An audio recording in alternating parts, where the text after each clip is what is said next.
Our paths crossed on a night that seemed no different from any other. I recently graduated from high school and worked at a fast food restaurant about a 45-minute walk from my house. I didn't have a car, and the concept of public transportation is about as alien here in my small town as inviting random strangers into your house for dinner and a movie. I pretty much walked anywhere and everywhere that was within 15 miles of my home. I usually worked the 5 p.m. to 1 a.m. shift at the restaurant. I personally loved that shift.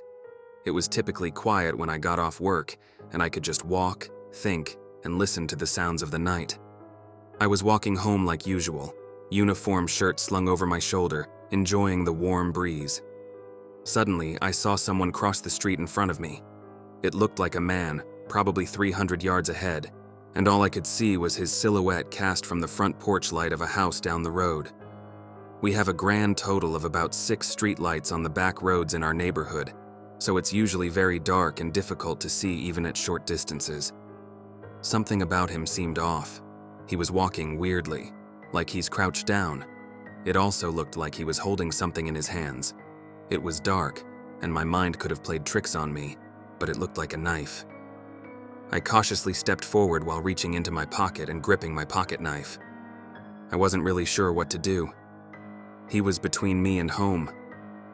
The back roads don't connect to each other, and I know homeless people live in the woods around here. Some of them are okay, others, not so much. I didn't know what kind of person I was getting here, but I wasn't getting a good feeling. My brain is screaming at me to do something, but I'm unsure what to do. So I stand and watch as he gets closer. He gets to within 100 feet of me when I hear him say something. I can't tell what, but I hear him making some kind of noise. I can also see him swinging something around in his other hand. But again, it's dark, so it's hard to see what exactly. I back off the road a bit and put the drainage ditch between us, but I never take my eyes off the guy. As he continues to get closer, I can see more clearly that he does indeed have a rather large knife in one hand, and the object he's swinging around in the other hand is a dead rat. The warning signs are going off all over the place in my head, but I still don't know what to do. I half hoped a car would drive by, or better yet, a sheriff's deputy. He gets even with me across the street and stops. I can hear him clearly now. He's chanting or reciting a verse over and over again. He turned and faced me fully, suddenly unleashing a roar that shattered the night's silence. That's it. I'd seen enough and started running for home. As I sprint down the road as fast as possible, I keep looking over my shoulder and he's always there. No matter how quickly I'm running, he's keeping up with me, still swinging the knife and dead rat at me every step of the way. I'm not about to lead him directly to my house though. My mom and sister are home alone. My dad was out of town for work. I run right past our street and keep running as long and hard as I can. Heart pounding, lungs burning, I run until my knees give out. I turn and look over my shoulder. He's still there. A little further away, but still there. I'm trying to make it to a friend's house who I know is home and likely still awake. About 50 feet from his fence, I feel the pop, the grind, and the intense pain as my knee gives out. I fall forward, grabbing my knees and curling into a ball, the pain unrelenting. I look back, but the guy is nowhere to be seen. I crawl towards my friend's fence, finally getting back on my feet, and hobble the rest of the way. I jump the fence. Limping across his yard, I start beating on the door at the side of his house until my friend answers. I hurry inside and he slams it shut. His father is coming down the stairs, and they both stop short when they realize how freaked out I am. I explain what happened, and they look at me like I'm speaking in tongues. I went through it all twice with them before my friend agreed to drive me home. I was peering out the car window the whole way but didn't see the rat man. I figured he ran back into the woods or something. I undressed and stayed in the shower until the water went cold, still trying to wrap my head around everything that happened. I eventually calmed down and finally fell asleep around 5 a.m. I then hear a knock on my window. At first I thought it was my imagination. Then it happened again, so I went to peer out. The dude was at my window smiling. I shouted, which woke up everyone in the house. My mom called the police, but they took about 30 minutes to arrive, and he was long gone by then. He left the dead rat lying in the dirt beneath my window. I haven't gotten a good night's sleep since.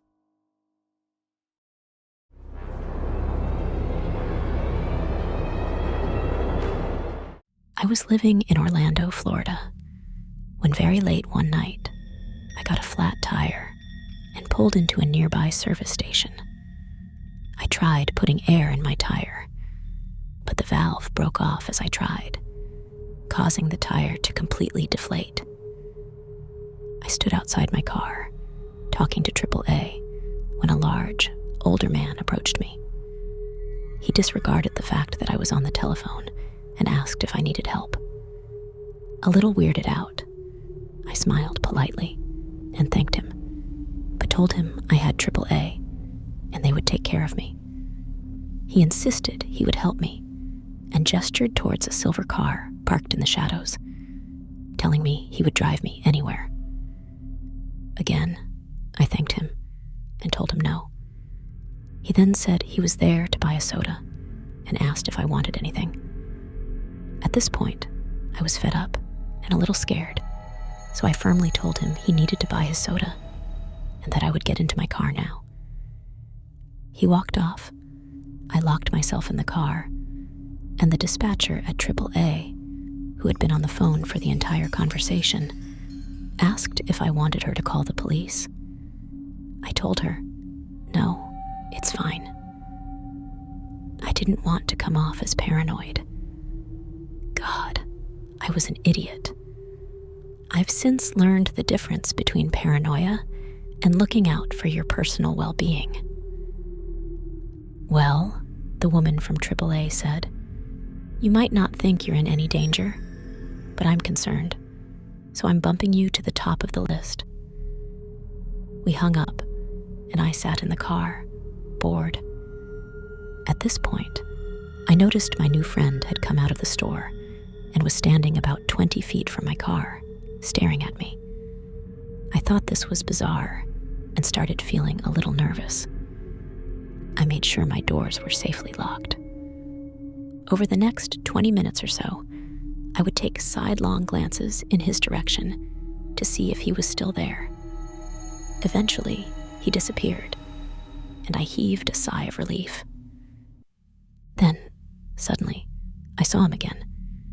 He had stepped back inside the store and was crouched behind a window, staring directly at me. This was too much. I was fucking freaked out. I called 911. 911, what is your emergency? The dispatcher said. I explained the situation and that I was scared. Okay, I'll dispatch an officer to you immediately, she replied. Oh, no, that won't be necessary. I don't want to waste anyone's time. Could you please just stay on the phone with me until the tow truck gets here? That way, if he approaches me again, I can show him I'm on the phone with the police. All right, sweetheart. Can you tell me exactly where you are? She said. Sure.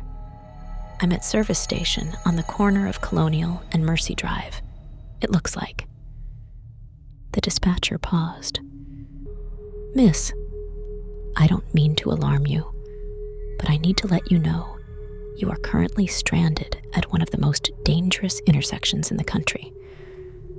I'm dispatching an officer immediately. You need to promise that you won't exit your car for any reason, and do not hang up the phone until either a police officer or your tow truck is there. So, I stayed on the phone, nervous, but not really thinking anything would happen. I would occasionally glance back at the store to see if Mr. Pervert was still there, until he finally disappeared. I told the dispatcher that he was gone, very relieved by this turn of events. That's when the man suddenly reappeared in front of my car. He was walking right towards me, straight into my headlights. He reached down to adjust his pants when, bam, yeah, that's right. He pulled his junk out. I burst into tears and started shouting into the phone what was happening. I averted my eyes to the steering wheel, not wanting to look at it. Now, since I was looking at my steering wheel, It came as quite a surprise when he appeared at my passenger door and tried to force his way in. Adrenaline is a funny thing. No longer was I a broken victim. I was pissed. I started screaming all sorts of obscenities at him. I told him I was on the phone with the police and they were going to put him in jail. The poor 911 dispatcher must have thought I opened my door to scream at him. So she, in turn, was screaming at me to shut the door and wait for the cops. After maybe 3 minutes of screaming at him, he realized I wasn't responding favorably to his attempts at wooing me. He strolled towards some gas pumps about 10 feet away and stayed there. Several minutes after that, the tow truck rolled in. A guy got out of the truck and started heading my way. He noticed I wasn't getting out of my car to greet him, so he pointed at his hat, which proudly stated AAA. He got right up to my car door, and I shook my head violently, refusing to get out. I cracked the window open, and his face changed. He saw tears running down my cheeks, and mascara smeared under my eyes. I explained quickly what had happened, nodding towards the man calmly standing by the gas pumps. He had put his junk away at this point. I saw the tow truck driver's face harden. "Did that dude hit you?" He thought the smeared mascara was, in fact, a set of black eyes. I shook my head no. "Lock your doors and tell the police to get here now. I'm going to make sure he doesn't leave." I watched him walk over to Mr. Pervert and held my breath, expecting fists to be thrown. Instead, I saw what looked like a very cordial conversation. I found out after that he decided to pleasantly ask for directions to keep him here. Suddenly, we heard sirens. Mr. Pervert wildly looked in the direction of the sound, then directly at me, and glared at my knight in rusty armor. He realized he had been tricked. The police showed up. He was handcuffed, and I had to write a lengthy witness statement. They searched him, and it turned out he had a knife on him, and that he appeared to be under the influence of drugs. That's my story. It wasn't pleasant, but I was able to get him detained. You're welcome, ladies of Orlando.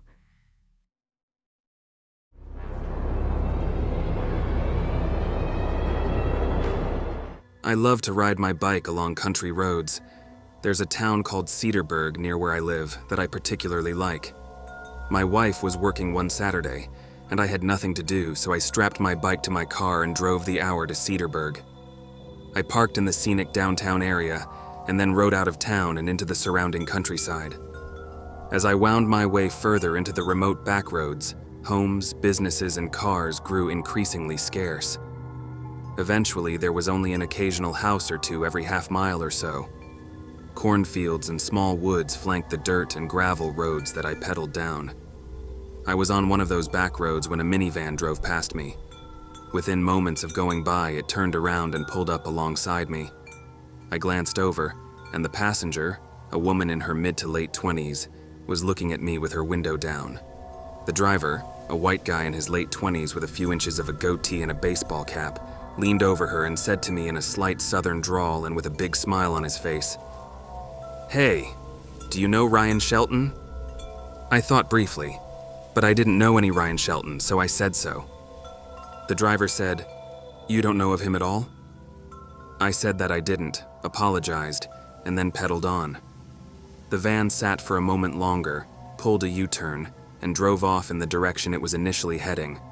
I thought nothing of the encounter. Maybe the driver was a friend of Ryan Shelton, and he thought we had met through a mutual friend or something. I don't know. I didn't think I had any reason to worry at the time. I continued on my ride, turning aimlessly down this road and that. I didn't have any agenda.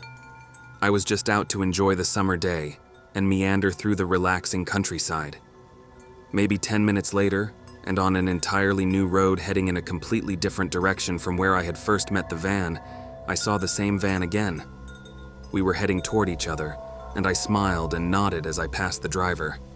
I remember thinking it was an odd coincidence that I should come across this van again.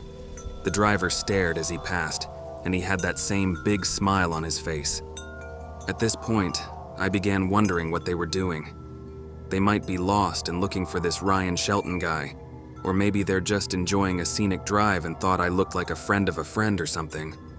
I didn't know, but I was starting to think about the situation more critically. I continued taking a twisting, turning path when I came across the van again. Again, they were heading toward me, and I pulled alongside them. The driver rolled down his window and leaned out. He had a giant smile plastered across his face again. I stopped my bike and looked at him, waiting for him to say something, and he just looked at me for a good 30 seconds. Now, 30 seconds doesn't sound like a long time, but you go flag down a stranger and then just stare at them for 30 seconds, and you'll realize that in that kind of situation, 30 seconds is a lifetime. Finally, he spoke and said, "Hey, do you know Ryan Shelton?" Same damn question. The smile fading from his face.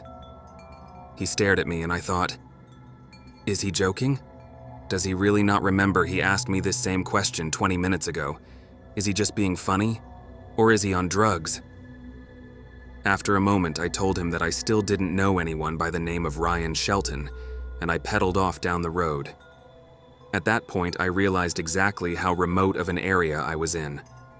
I peered down the road I was on and didn't see a house on its entire length, just a cornfield on one side and a forest on the other. I looked over my shoulder and saw the van slowly driving down the road away from me. It couldn't be a coincidence that I have come across this van 3 times now, not with me taking random roads heading in different directions. It made no sense why anyone driving would take that same maze of roads. The only thing they could have been doing was just driving around, maybe a pleasure drive. But why would they stop me and ask that same question twice? It was pretty strange, and I was becoming a little concerned. I decided to begin to head back toward the town center. I pedaled hard, and the gravel road ahead of me continued with a bend to the right and a dirt path to the left. As I neared the fork, who should come around the bend but the damn van? I gripped my Leatherman pocket knife, which I always take with me on rides like this, just in case, and then realized all they would have to do is run me down with the van and I would be in serious trouble. As the van drew closer, I was ready to jump off and run into the cornfields. The van slowed down as it approached me, and the driver rolled his window down and leaned out again, but this time, I didn't stop riding. I increased my speed even though I knew I could never outrun the van if they gave chase. I looked over my shoulder and saw the van in the middle of the road. I took the right fork and continued on the gravel road until I could no longer see the van behind the corn rows, and then I stopped. I got off my bike and crept along the cornfield until I was at its edge, then peeked down the road I had just been on. The van was in the distance, driving away from me. I ran back to my bike, and as soon as the van was entirely out of sight, I turned around and took the left fork along the dirt path. I rode as fast as I could, knowing that if the people in the van had nefarious things in mind, and if they caught me on this dirt path, flanked by cornfields and far from an area where anyone would come across us, that would be the time they would move on me. My ruse worked, or perhaps the van was never after me at all, and I made it the rest of the way to the town center without seeing them again. When I got home later that day, I was still replaying the events in my head, and the name Ryan Shelton kept creeping through my mind. Was Ryan Shelton someone famous? I wondered. Like a musician? Should I have known Ryan Shelton? I decided to Google the name, which revealed a terrifying result. A newspaper article from Rockford, Illinois. The article explained how a man named Ryan Shelton had turned himself in after attacking another man at a gas station in 2015. The article included a photo of this suspect, Ryan Shelton, and I swear it was the same man driving the van.